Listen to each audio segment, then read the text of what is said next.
যত গাছ আছে সব গাছে কিন্তু এভাবে স্প্রে করতে হবে না। বাগানের সমস্ত গাছে স্প্রে না করলেও বিশেষ করে যেই সব গাছ একদম বেবি প্লান্ট আছে, একদম এরকম ছোট ছোট প্লান্ট আছে, বা যেই সব গাছে ফুল আসছে, মানে ফলে কিছুদিন পর হয়তো ফলের গুটি ধরবে, ফলে পরিণত হবে, সেই সব গাছে অবশ্যই দিতে হবে। তারপরে এই অ্যাডেনিয়াম গাছে, শীতের যত গাছ আছে, শীতের গাছ খুব সেন্সিটিভ হয়, ছোট ছোট বাচ্চা বাচ্চা গাছ হয়।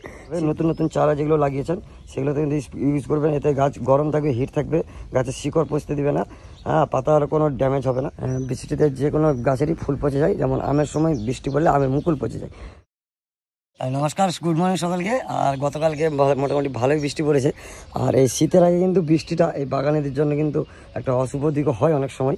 আর বৃষ্টি পড়লে ছাদে প্রচুর কাজ বেড়ে যায়, যেমন নোংরা জমে যায়। আর সকাল থেকে উঠে, ঘুম থেকে উঠে আগে ঝাঁটা ধরে এই যেগুলো জল জমে থাকে এক্সট্রা, সেগুলো জলকে আর কি ফেলতে হয়। আর তাছাড়া অনেক ছোটো ছোটো কাজ থাকে যেগুলো আপনাদেরকে আজকে কিছু দেখাবো। তো এখন সকাল মোটামুটি 6:30 বাজে।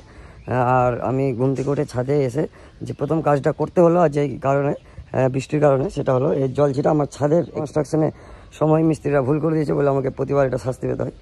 আর পরে আমি যেটা আজকে মেনলি বলতে চাইছি, যে এই সাফ ফাঙ্গিসাইড এর ব্যাপারটাতে এর আগেও আমি একটা ভিডিও করেছিলাম, যাই হোক যারা দেখেননি তাদের জন্যই আজকে এই ভিডিওটা দেখাচ্ছি যে এটার কাজ কি, বা কীভাবে এটা ইউজ করবেন। বা শীতের গাছে কিন্তু এটা মাস্ট লাগেই। কীটনাশক আর ফাঙ্গিসাইড, আপনি গাছে খাবার দেন না দেন, জল দেন না দেন, এই দুটো জিনিস ঔষধ কিন্তু রাখতেই হবে। কীটনাশক যদি না রাখেন তাহলে যে কোনো মুহূর্তে কিন্তু আপনার যে কোনো গাছকে ধ্বংস করে দিতে পারে পোকারা। আর এই ফাঙ্গিসাইড যদি না রাখেন, এই যে অসময়ে বৃষ্টি বা শীতের সময় বেশি কুয়াশাচ্ছন্ন যখন থাকে, বা এই যে বেশ ফুল যখন খুব ভালো ফুল হয়, এটা আমার একটা মালটা গাছের, মৌসুমি গাছের ফুলে প্রচুর ফুল হয়েছে। এখন এই বৃষ্টিতে কিন্তু ফুল পচে যাবে। বৃষ্টিতে যে কোনো গাছেরই ফুল পচে যায়, যেমন আমের সময় বৃষ্টি পড়লে আমের মুকুল পচে যায়। তো এই ফাঙ্গিসাইডটার আজকে কাজ আজকে দেখাবো। তার জন্য আপনাকে এরকম একটা স্প্রেয়ার নিতে হবে।